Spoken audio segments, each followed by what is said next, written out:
Today we're going to show you how to buy a restored military truck that dwarfs an HD pickup truck for half the money. Yeah, no kidding, dude. We got a whole Ram 2500 Cummins back here, and you'd have no idea. The first thing you notice about the Deuce and a Half is the sheer size of it. I'm sitting near the hood, and this is around the same height as the roof on our Cummins. Dude, this truck has got such a cool look to it because it's so unbelievably tall and just meaty. But the crazy part is the actual width and size of this truck isn't far off of like an HD truck with a dually setup, because of course it was designed to be driven on public roads. So yeah, it's massive, but from an actual drivability standpoint, it's not that insane. You can still daily drive it. This 2.5-ton truck, or as it's better known, Deuce and a Half, has been restored and modified by a company called Boyce based in Salt Lake City, Utah. So what they do is they take a bog standard 2.5-ton truck and then they convert it to basically whatever you want. They add, for example, this fiberglass top, air conditioning, power steering, locking differentials, bigger tires, and of course they paint it and go through the mechanicals. Now these trucks can be had on Facebook Marketplace in stock condition for $10,000 to maybe $15,000. They do get more expensive when Boyce is done with them though. So we're going to show you what's under the hood of this M35A3. That does lead to some challenges though, because even though I'm pretty tall at 6 foot flat, I don't see much in there, Case. It's way up there. It's crazy that the engine bay is basically at the top of your head. Now what are we looking at under there? This is a Caterpillar 3116. Oh, here we go. Now I'm holding the camera because Mary is not tall enough to film this. But this is a Caterpillar 3116, right, Tommy? That's right. You want to film Mary and I? We're going to look like little children. Look at that. How quaint. How quaint. Little people. That engine makes about 170 horsepower. The interesting thing is, displacement-wise, it's no bigger than this Cummins. Yeah, and not an absolute powerhouse. It's paired to an Allison 4-speed automatic as well. So this is not a quick machine. They say maybe 58 miles an hour. We're thinking closer to 54, I think is what Andre got it up to. So it's not fast, but it is pretty cool. And the other thing about this engine, 6.6 liters, parts are fairly available because these were used in a bunch of applications, including some of the Ford like F600 to F750s, as well as Thomas school buses. So this is a pretty commercially available engine. And ours has been completely gone through, included in the price that we paid. As Case mentioned, it's pretty hard to get into the engine bay of this truck. However, look at this, they give you a little flap. So if you need to get it like the alternator, super easy to do that. Flap is pretty good, and there's a lot of useful stuff on the front of the Deuce.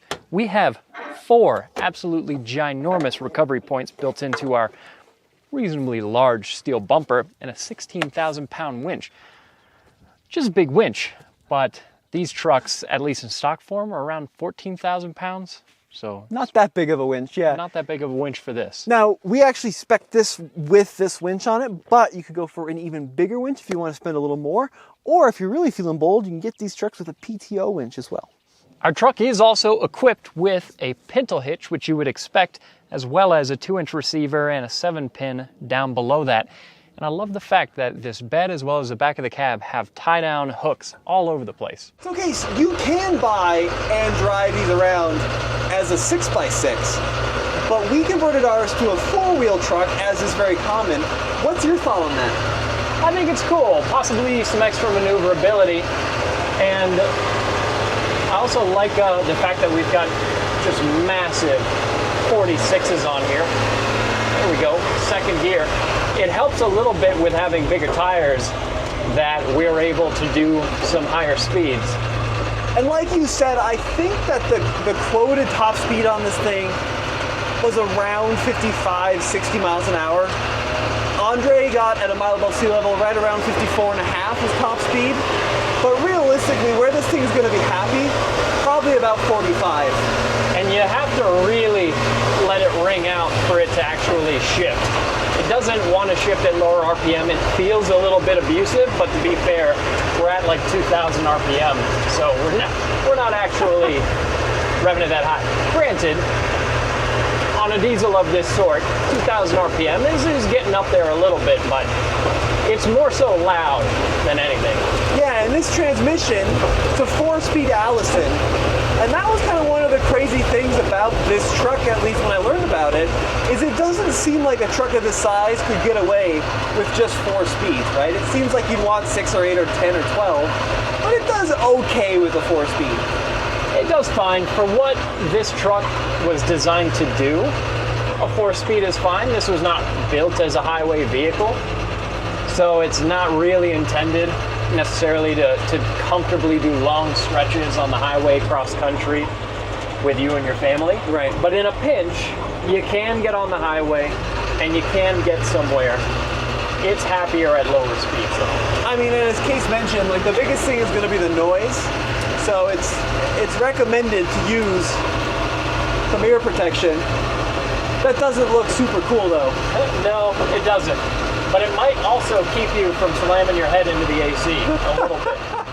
There's a lot of history behind the Deuce and a Half, and of course the Deuce and a Half is an unofficial name for the M35 that they made as an M35A1, an A2, or this A3 that we have here. This one in particular is bobbed, which means it's now 4-wheel instead of 6-wheel and 6-wheel drive like this would have been when it left the factory originally. And think about that, 1949 to 1999 they built these. 50 years is a long time to manufacture any truck, and in fact the Army finally stopped using these back in 2011. So these had a really long service life. Now, the early ones and the late ones did see quite a few differences, mostly in the engine and transmission, but there is an easy way to tell an A3 from an A2, which are the two primary big differences. A3s had the headlights out here on the fenders, like this truck, and then the A2 had the headlight inside the grille. So you see a lot of A2s still kicking around even today. The total price on our truck was around $45,000, and included in the price is this bed, which starts life as a small trailer. It's about 9 feet long, and it makes this a very useful vehicle with a lot of room for all kinds of things. All right, so I'm undoing little bed chains here, putting down the tailgate, and now I shall demonstrate an issue with your very useful bed here, Case. I see no problem. It's too freaking tall. The bed is like 4.5 feet off the ground, so if you want to put anything in here, you're going to have to do some lifting. Hasn't your personal trainer had you do all kinds of shoulder press? Clearly it's not working because this bed is too dang tall. Mary is now going to attempt. This is not eligible for workers' comp. Give it a shot, Tommy. Oh, beautiful, beautiful. Oh wow, it's a lot. It is tall, huh? When you're up there, it's like, Yeah. oh yeah, it's beautiful. Our Boyce truck is equipped, like Tommy said, with 46-inch rubber, absolutely massive tires. Our stock spare here, not sure how useful this is anymore because you can tell the size difference is absolutely huge. This may be as much as 10 inches smaller, and it's just crazy reading the sidewall on this tire. A 395 85 R20. Now you can actually spec this from Boyce with a full-size spare, but you do need a crane for that because these weigh a couple 100 pounds a pop. And one other thing worth noting, the original truck, and I've actually seen our original truck, I'll include a picture here, when it was ex-military, had central tire inflation system, right? The CTA system, which is notoriously unreliable, so these are just normal fixed tires. If you're worried about driving through deep water, it's not really a problem here in the Deuce because the intake is very high. The exhaust sits up reasonably high as well, and your axle breathers are also very high on the back of the cab. So driving through deep water on this shouldn't be an issue. All right, Tommy, you ready? Start her up, Case. Oh, that's good. Tell you what, Tommy, I like this. You like this thing? I do. So we're putting on seatbelts to, you know, give us a perceived idea of safety. I think there's actually plenty of safety. I'm not sure we could run into anything. I think we could run it over. Now, what's crazy about this truck is it's actually really easy to drive. So this one, it's got power steering, right? It's got drum brakes that are hydraulic with air assist, as I understand it. Yeah. So the brakes are pretty easy to use. It's got all the fixings, Tommy. It's got an auto transmission. Now listen, when we ordered this, we could have gotten an A2, which I think look a little cooler with those inward mounted headlights. They have the multi-fuel engine, which means you can run them on pretty much anything. And they're a manual, which is cool. But for resale, and if you needed a videographer to drive this thing, the automatic makes sense. I'll tell you what, turning radius is not the best. All right, let's see what the ride quality is like down the logs course. I think it's going to be better for me than for you. Oh, but not by much. Wow. Look, this is a utility vehicle. It's a large truck. It's not a Raptor. Yet, that's the other thing. The AC is great to have, but you gotta keep from slamming your head into it, which I can attest I've definitely done. Gotta watch that a little bit, huh? Yeah. But I'm amazed that those logs feel so bumpy. Even with 46s, you would think they'd turn into rubble. Something tells me that these 46s shouldn't have too big of an issue going through here. Really, the main crux of driving this just about anywhere is this turning circle. Pretty bad. Even getting lined up for our trenches is a bit of a task. Dude, that engine sounds so cool. It does. It's fine at this speed. At higher speeds, at like 40, 50 miles an hour, it's pretty loud. So we got some boost built up there, 1400 RPM. And with those solid axles. Look at that. Tell me that's not the coolest thing ever. Dude. I can't be convinced otherwise. It feels like we're off-roading an entire building, like an apartment complex driving up a mountain. So the Deuce and a Half is not known for its fuel economy. Now, when these were stock, it said they would do about 8 to 10 mpg. That's, of course, before the big tires, but at least you have a hell of a diesel tank on the side. So this is a 50-gallon diesel tank, which is going to be quite expensive to fill up if fuel prices go up. And then, here located on the side of the truck is going to be your battery compartment. Now, these do run off a 24-volt system. However, the Boyce guys do step it down to 12 volts in the cabin, so if you wanted to put in like a radio or a USB charger, you could do so really easily. Now, in terms of kind of luxury features in here, there's not a lot to go off of. So there is a hand throttle, which you could potentially use as cruise control, but that would be pretty dangerous because it wouldn't deactivate with the brake. Yeah. No radio, right? It does have a heater. It doesn't have heated seats. It doesn't have power or anything. It still has roll down windows. So it's a pretty sparse interior. It's not the most amount of luxury you can get in a pickup truck for $45,000. No, it's not. But as an experience, it's really crazy. I'm not sure I've driven anything that's quite like this, mostly because you're so tall, you're so close to the windshield, and that engine is so unbelievably loud. Yeah, but it's exactly the kind of driving experience you would expect this to be. You're just in an absolutely massive diesel military truck that makes all the right noises. It looks exactly the way that you want it to. It looks mean going down the road. I love the horn in this. The air horn, and that's something. And it's pretty wild that you can just drive this down the road with a standard license. Now this probably weighs somewhere around 13,000, 14,000 pounds. Yeah, by removing an axle, it should be a little bit lighter than this would have been originally. So figure originally maybe in the ballpark of 14,000 pounds. And Case, if I remember correctly on the stats of this thing, originally as a six-wheel, three-axle truck, it could haul somewhere around 10,000 pounds. So it does have quite a bit of capability.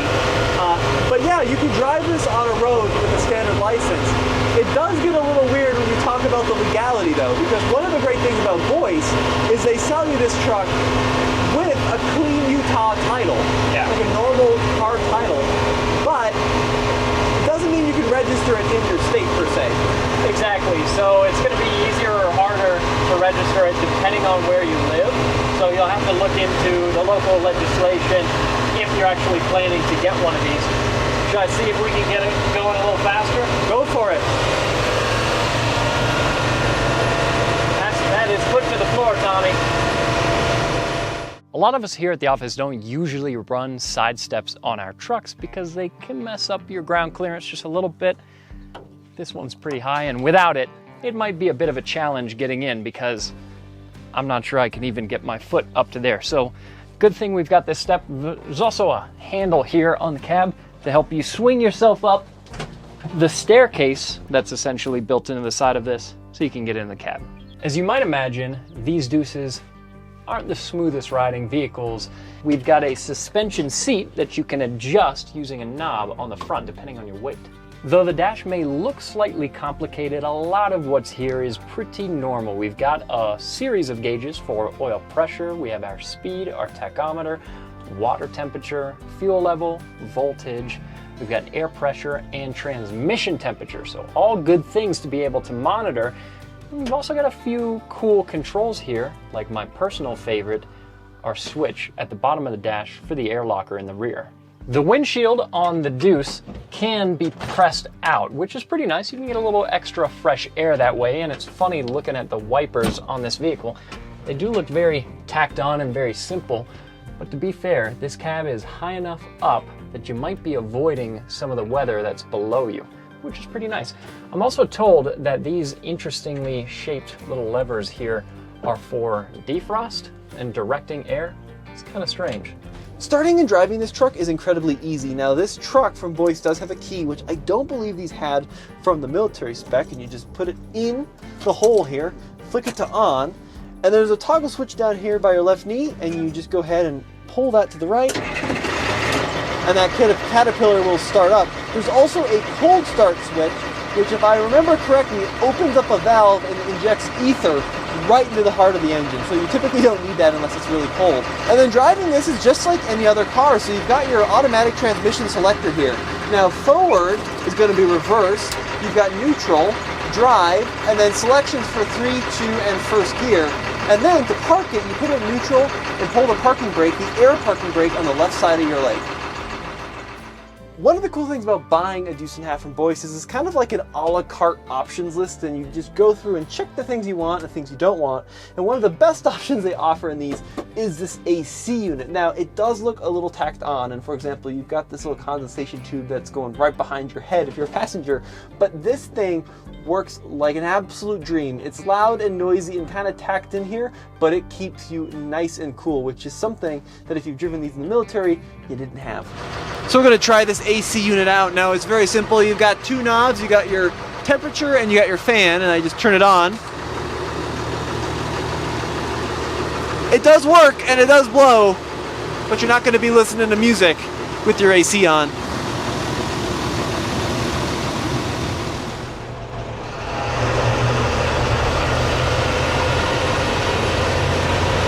Nice. And certainly the ride quality is pretty stiff. Yeah, so this is what, 4-corner leaf springs. And when you get underneath the thing and look at the leaf packs, They're massive. they're enormous, right? Also, unsurprisingly, enormous axles. Every part of this driveline is absolutely huge. But the fact that me as a driver, I have this suspension seat, that makes a difference. That helps things out versus the seat that you're sitting in, which is padded, and that's good. But it's not like it's a luxury experience from any part of the vehicle. No, and they are. Considering this truck is the size of a small planet, surprisingly cramped. Yeah, it's kind of funny. You would think something this size, you'd have a fair bit of space, but not really. No, you're pretty much kind of right up against the windows. It is a head turner though. Yeah, and what's cool about driving this truck is it just, like you said, it looks like such a toy that people get really excited to see it out on the road, right? And it's fun to get it out on the road. It feels like an occasion when you get in it and move it or see it moving. It doesn't look like anything else because it's really not like much else. Yeah, and I mean, I think my favorite part about this is it's just so stinking easy to drive, right? It's an automatic transmission, power steering, power brakes. You got these big mirrors so you can kind of see where the position is of the truck relative to the road. And then there's nothing that's going to be taller in front of you. Yeah, because of the height that we're at, we can see everything in every direction. Your vantage point from up here, pretty good. And that diesel engine makes all the right sounds. It does. It sounds exactly exactly the way that you would want it to. So it's a pretty fun thing to drive. I'm excited about this. I want us to get this on some actual trails to see what it can do with the rear locker, with low range. We got to find the right trail though, because not every trail is going to fit a beast like this. I mean, the problem is, it should be very capable, right? And I've no doubt it is with 46-inch tall tires. But you're going to have to find the width. Yeah. Because this is a full HD truck width, but more importantly, The height. Yeah. Right? Because I think this truck as it sits is about 9.5 feet tall. So it's a pretty tall vehicle. Yeah. And then when you consider that you got trees and you got obstacles around you, it's going to be a little tricky. And that is the thing at the end of the day, is as cool as this machine is, and as useful as it could be in some scenarios, it is a little limited in what you can do with it. Because you're probably not going to take it on the highway anywhere when you got other options. It's not going to be the best thing to pull a trailer. The bed is very tall, so you can put a lot of stuff in it because there's a great deal of space in the bed, but it's hard to get things in and out of it. And talking to like the guys at Boyce that do these conversions, like they have a lot of people like preppers that'll buy these, right? But also like they've had some ranchers buy these. Yeah. They've had logging companies buy these because they just are so big with so much capability. Is it a realistic cross shop to something like a Jeep Gladiator? Probably not. Probably not. They do both have solid axles. But I still think because of the work that they put into this thing, yeah, you can buy one for $10,000 or $15,000 unrestored. But getting one like this has been gone to for about 45 or 50 grand, it kind of seems like a deal when a modern day HD truck can be $75,000, $80,000, $90,000. I think so. It's a lot of truck. So Case, listen, if you want a truck of similar size and capability, you could go the Unimog route, and we do have a buddy, Jay Couch, that does something similar to Boyce where he'll like fully outkit a Unimog. That's true, and his Unimogs are really cool and really capable. These are less expensive, and $45,000. It's not the entry price because we, like we said, optioned a few things on this one. $45,000 is not a tiny amount of money, but by volume, it literally is a lot of truck for the money. Physically speaking, you're buying a lot of steel, right? And I actually think like relative to what you can get in the new pickup truck market or the modified truck market or the Unimog market especially, this is a lot of truck for the price. Yeah, it's not the highest top speed. It's not the most practical, the most efficient. It's maybe in most ways not the most useful truck for the money, but it is really cool. So folks, let us know what you think in the comment section. I'm really excited to see these comments because I know a lot of the men and women that watch this channel have actually used these trucks in the military. So I'd love your feedback as to what it's like living with these M35s. That's all for this video. Thanks for watching. We'll see you next time.